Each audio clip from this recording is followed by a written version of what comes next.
Buenas tardes, continuamos con las clases del curso Sostenibilidad Minera, clase 9.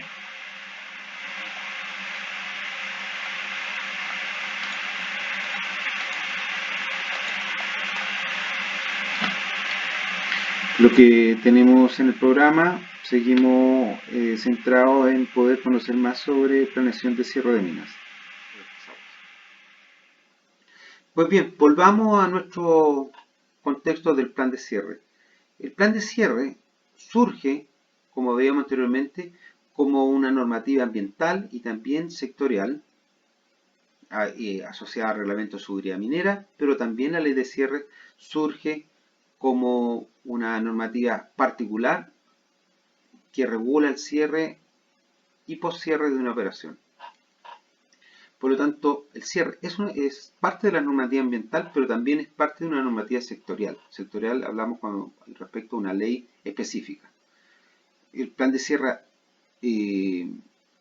también es un PAS, un permiso ambiental sectorial, que debe ser entregado en el proceso de evaluación ambiental de un proyecto, el PAS 137, y en él entregamos el plan de cierre, que a su vez debe responder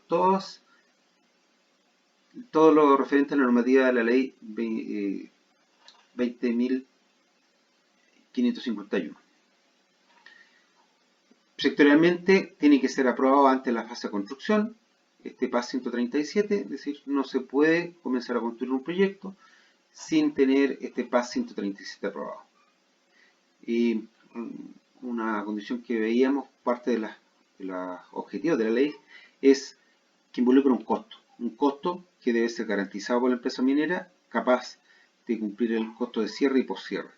Este se hace en función, para teniendo ese costo, diríamos, la empresa entrega una garantía que deberá cubrir el costo de cierre y el tiempo para colocar esta garantía dependerá de la vida útil que tenga el proyecto.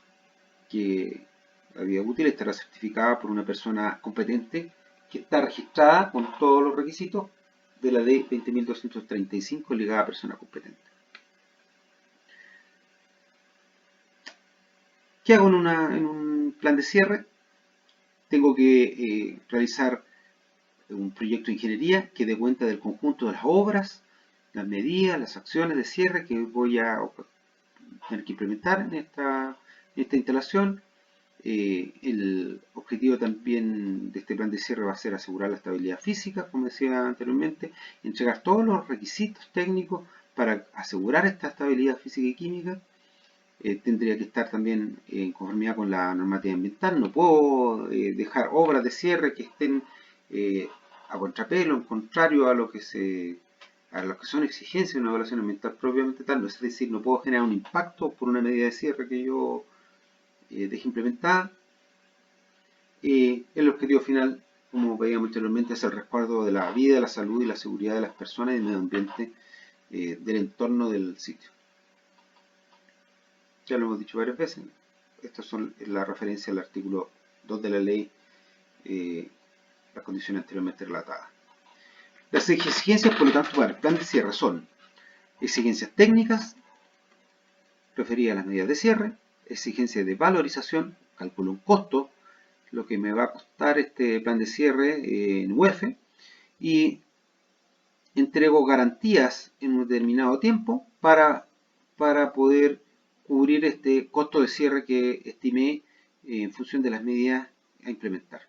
Por lo tanto, el plan de cierre es un plan que tiene aspectos técnicos, económicos y también financieros, porque las exigencias de garantía deberé colocarlos en boletas de garantía, en bonos o algún otro instrumento financiero que me dé respaldo respecto al costo de cierre, que posteriormente al cesar de operar deberá estar en esa garantía contenido para que la faena, o ocupando esos fondos, implemente el cierre, o en caso que ya no exista la faena minera, la compañía y quebrado, no se vaya, el Estado tenga esta garantía, porque esta garantía se entrega al Estado, al CNF Minas y al custodio, para que ellos, usando el mismo plan de cierre que dejó aprobado la compañía, pueda implementar todas las obras de cierre y poscierre. Los contenidos que debe tener el plan de cierre de acuerdo a la ley, bueno, tiene es un plan propiamente tal, es un proyecto que tiene respaldos y los documentos necesarios para poder entregar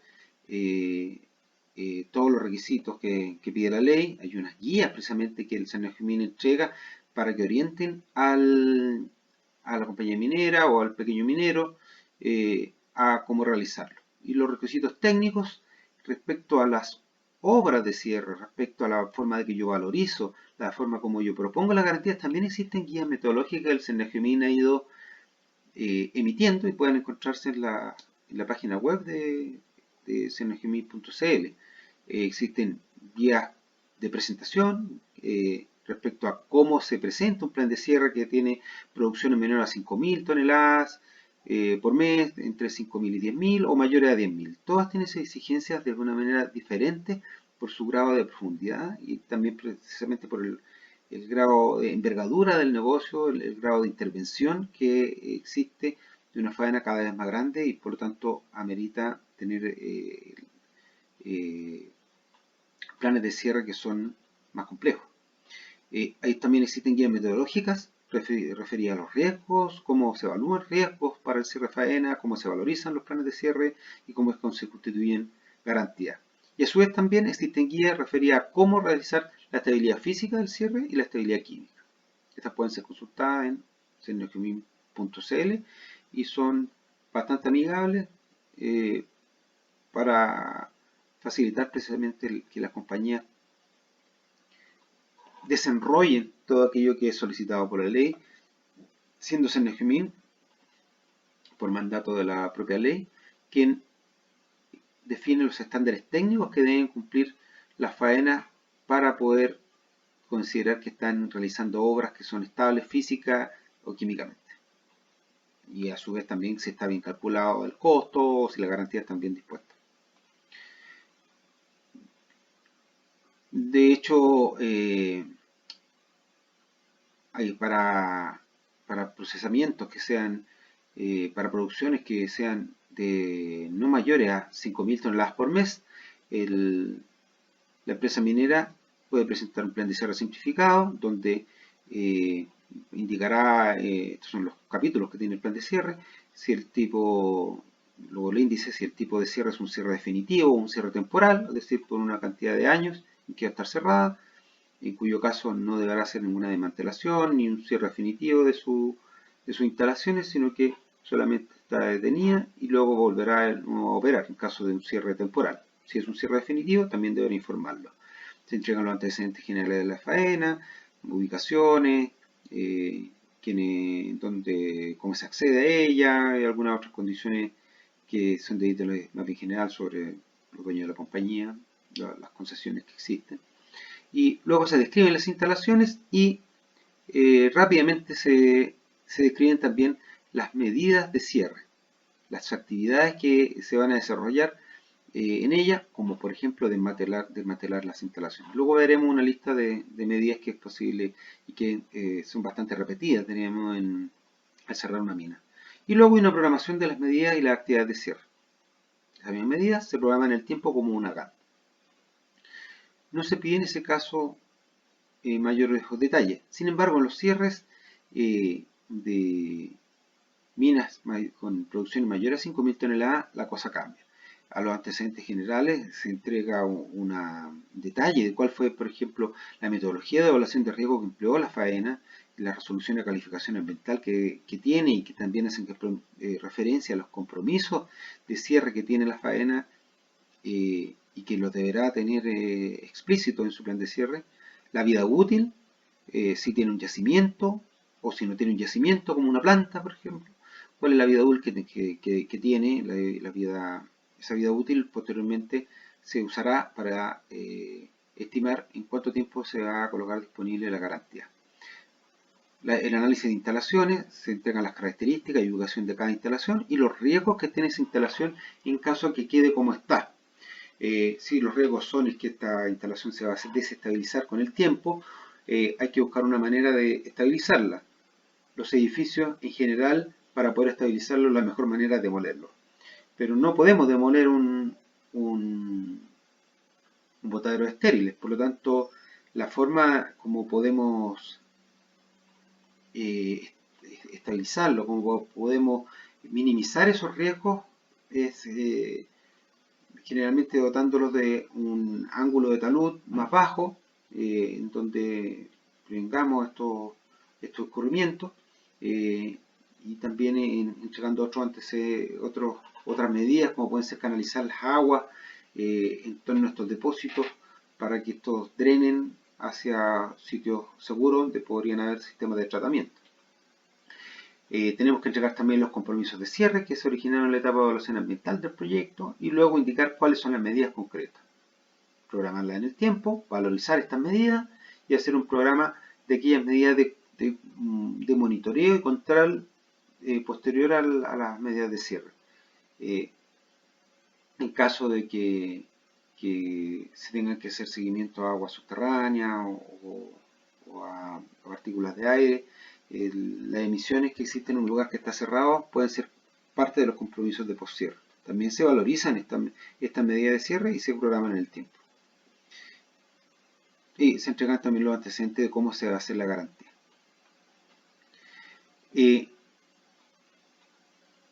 Viendo en términos más focalizando cuáles son estos capítulos que tienen los planes de cierre y su valorización, tendremos que entregar, como decíamos anteriormente, las características de las instalaciones, cada una de ellas, diríamos con lujo, detalle, cuántos son las dimensiones que tienen, de qué está construido, de cuánta es la cantidad de tonelaje y de qué tipo de materiales hay en cada depósito, si existe una bodega o bodegas, especificar de qué se almacenaba en ellas, si tenían pisos, si tenían piso de tierra, etcétera.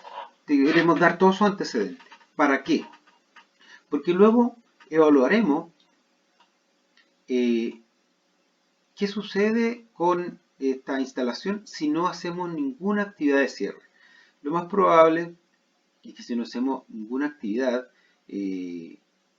por ejemplo en una planta, lo más probable es que con el tiempo esta se empiece a degradar y muy probable y la probabilidad de la ocurrencia del hecho de que comience a degradar será alta o muy alta, y las consecuencias que pueden existir cuando una persona o un ente de la fauna o cualquier ente, diríamos, que se ve enfrentado a esta instalación que se está demoliendo sola, la severidad de esas consecuencias pueden ser muy altas, entre alta y muy alta. Por lo tanto hablamos que este riesgo, que sería este cuadro que está con colores allí, esto significa multiplicar la probabilidad por la severidad de las consecuencias, la probabilidad por la consecuencia, que es el riesgo, nos estaría dando el orden de rojo muy alta, con un riesgo muy alto de que si no hacemos absolutamente nada y esta instalación se empieza a degradar con el tiempo, el riesgo es muy alto. Y a su vez también si a pesar de ser una probabilidad bastante baja, digamos, pero de que pueda tener alguna ocurrencia de un evento en donde se desestabilice, pero tan solo por el hecho de que la consecuencia de que por ejemplo, una instalación muy bien construida caiga un elemento del techo y provoque una consecuencia muy alta, entonces hablaremos de un riesgo alto. Esta tabla que está puesta acá no está en la ley y digamos que está sugerida por Senagemin ocupar las propias guías, pero también las compañías pueden usar sus propias evaluaciones de riesgo, siempre bajo la misma probabilidad de la ocurrencia del hecho y la severidad de las consecuencias de que esa instalación no se haga ninguna intervención. Entonces, debemos de hacer una medida de cierre para cada instalación de manera que controle este riesgo. El riesgo de ser inestable físicamente, el riesgo de ser inestable químicamente, y debemos realizar medidas para que estos riesgos se controlen y pasar de una instalación que tiene un riesgo alto a una instalación que tiene riesgos bajos de poder tener consecuencias para los receptores. Y esto, bueno, tomando el mismo ejemplo de la planta, se ve muy fácilmente que al demolerla es una probabilidad muy baja, veremos si no existe la instalación, bueno, prácticamente nula, y prácticamente una seguridad prácticamente muy baja también, porque la instalación, si dejamos el sitio plano, prácticamente no hay nadie que pudiera accidentarse, tener algún riesgo, algún receptor, por lo tanto hablamos que el riesgo es absolutamente bajo. Pero no todo es tan fácil como las demoliciones de una planta o una bodega, que todo se puede demoler y ya desaparece el riesgo. En algunos casos tenemos situaciones más complejas, el rajo no lo podemos rellenar, el rajo lo vamos a tener presente y pudiera tener graves consecuencias si las personas ingresan a él, o tener lago en su interior de aguas ácidas que si alguien la toma, ya sea una persona que se acerca al sitio o fauna que se acerque a tomarla.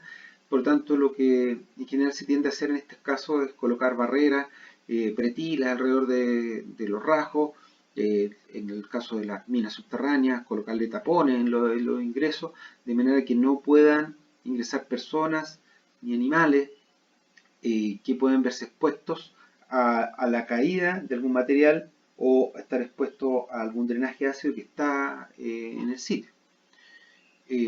Todas estas medidas que pudieran existir para impedir el acceso, para poder dotar a un botadero de un mejor ángulo de talud de manera que no tenga inestabilidad física, son las llamadas medidas de cierre.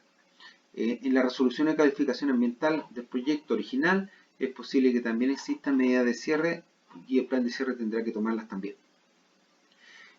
Cada una de estas medidas de cierre, demoler, desmantelar, desviar los flujos, tendrá un valor económico, si yo lo expreso en función de dólares por metro cúbico o dólares por tonelada, porque son acciones que voy a tener que realizar. En consecuencia, en resumen, tenemos que realizar cuando las faenas tienen más de 5.000 toneladas mes de producción, una evaluación de riesgos que implique hacerse cargo de los riesgos de dejar esta instalación sin ninguna medida de cierre y en función de ese riesgo proponer medidas para que controlen este riesgo, y que estas medidas tendrán que otra vez asegurar la estabilidad física y química de esta faena y que no se sigan provocando ningún efecto para que afecte a las personas o al medio ambiente.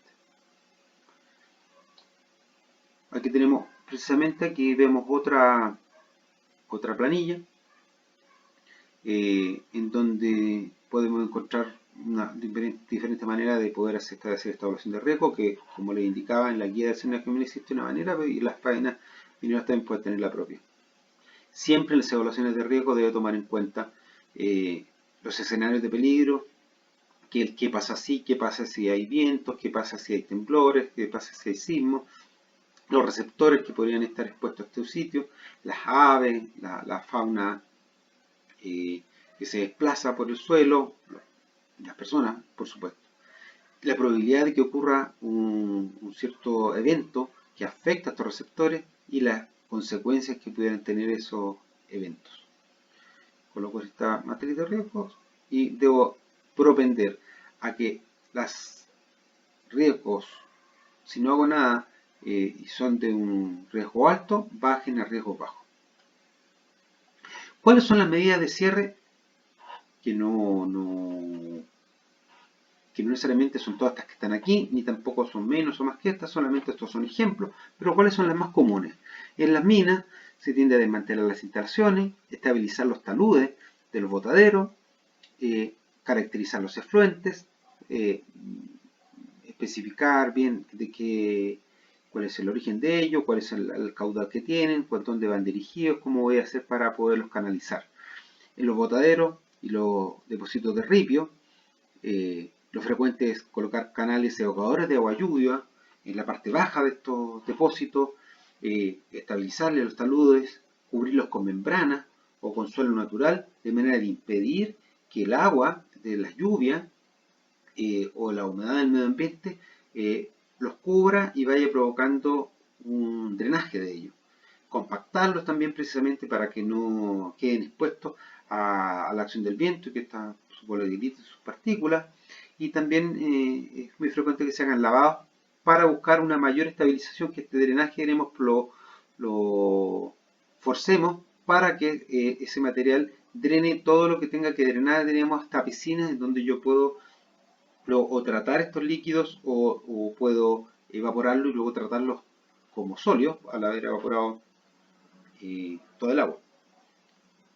Los edificios, las instalaciones de faena, los comedores, los dormitorios, las cocinas y las plantas, estas en general se desmantelan, se desenergizan, se estabilizan los taludes por donde estuvieron allí estas instalaciones construidas, se aplanan, se escarpan y se planan, se retiran los materiales que pueden quedar allí, que pueden ocasionar un riesgo para las personas, para el medio ambiente, y se protege en alguna estructura remanente que pudiera quedar, por ejemplo, una losa. Una losa generalmente la recubro de manera que casi desaparezca del sitio. También pensando en una cuestión muchas veces paisajística, en caso de que existan de hecho compromisos de ese tipo, la faena tendrá que propender a que las instalaciones prácticamente hayan desaparecido. No es una obligación, solamente aquí hay que apuntar hacia los riesgos de que esa instalación sea segura para las personas y para el medio ambiente, pero pudieran existir otros compromisos que la faena contrajo anteriormente.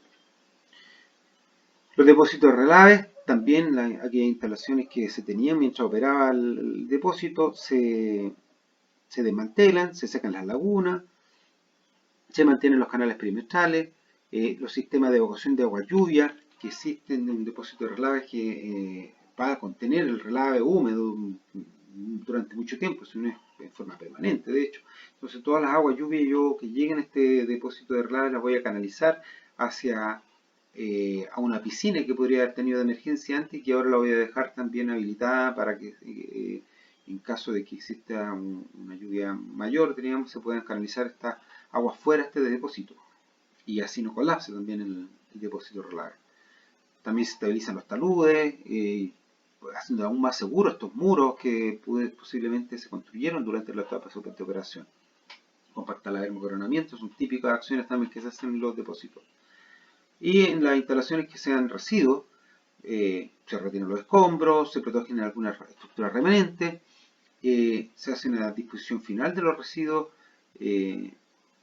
que no van a permanecer en el lugar, es decir, todas esas sustancias, los residuos deberían producto de la operación, son todas sustancias peligrosas, todos aquellos residuos que yo no tengo un lugar habilitado ni autorizado para poderlos disponer en el sitio, los tengo que dejar en un sitio autorizado, generalmente fuera de la faena. Disposición final de residuos que permanecerán en el lugar.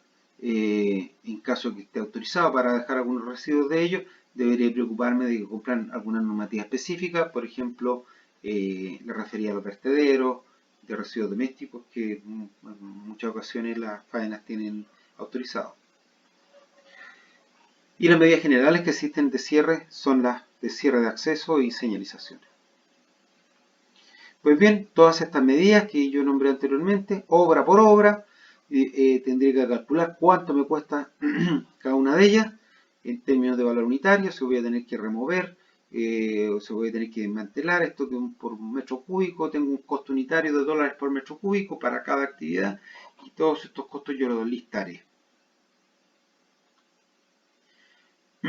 Es frecuente que estos costos yo los agrupe en estas partidas, costos directos, que son la medida de cierre probablemente tal, los costos indirectos, que es un porcentaje de los costos directos, generalmente el 20%, eso es lo que me sugiere el seno que haga, las contingencias, que de todo modo las puedo calcular, que pudieran ser el 25% de la suma del costo directo más el costo indirecto, IVA se agrega al costo, principalmente por una acción de que pudiera, en caso que la faena no esté, que en caso que el Cernagimen tenga que ejecutarla, va a tener que pagar todas estas actividades con IVA. Entonces, por eso se le pide a la faena que también entregue un 19% sobre ese costo. Y además un 10% de la administración, un 10% de administración. Ahora está ahí en signo de interrogación, porque pudiera ser que se calcule esto, cuánto va a ser las necesidades de administración que tenga la faena. Es algo que, que está en revisión por parte de la Contraloría, cuánto pudiera ser este monto que debería dejar en administración, porque si la administración pudiera ser mucho menor que esto, precisamente baja ese costo de cierre total de la faena y es mucho menos el costo que tiene que garantizar la compañía. Por lo tanto, existe un amplio rango, diríamos, de aspectos que se van a ir sumando y que pudieran también variar en el tiempo. Pero en general las medidas cierre son por supuesto aquellas que se lleven la mayor parte del costo total que voy a tener que calcular. El rango usual en faenas mayores, diríamos, va entre 100.000 y 1.000.000 de UF como costo de cierre. Y en el caso de los cierres, del post-cierre, que son las actividades que yo hago más bien de monitoreo, de control de las obras que dejé, si dejé un lugar para tratamiento de drenaje ácido o canales perimetrales en donde cuando exista lluvia van a tener que canalizarse hacia una piscina, yo voy a tener que ir a mirar esa piscina que efectivamente funcione bien. Si dejé una cobertura sobre algún depósito de ripios que esté en buen estado y que esté bien sellada, digamos, y funcionando, entonces estas medidas yo las dejo también costeadas para que se puedan ejecutar en un periodo acotado de tiempo. Ahora, Cernagimen plantea aquí de que sea a perpetuidad, y en el caso de la faena, en realidad se colocan espacios de tiempo acotados, 5 años, 10 años, 30 años, de manera que esta tampoco sea con ocasión de realizar actividades para siempre. En realidad, para una faena que ya no tiene ningún ingreso, que ya no tiene ninguna actividad, pueda financiarla también sea algo real, que pueda pues, realizarlo. Ahora, en el caso de Cernagimen tendrá que estar permanentemente supervigilando de que las medidas de cierre estén dando cuenta para lo que fueron ejecutadas y que estén haciendo sus acciones. Nuevamente les traigo a colación los capítulos del cierre del régimen general y cómo estos finalmente terminan componiendo todo un plan de cierre que está estipulado en todos los capítulos que pide la ley de cierre. Muchas gracias, jóvenes. Les decidí hacer esta exposición más larga. En caso de que quieran consultar algunas dudas, estoy a su disposición. ernesto.ortiz@pucb.cl. Me pueden hacer cualquier consulta relativa a esta y a otras clases que le haya dado en el pasado. Muchas gracias.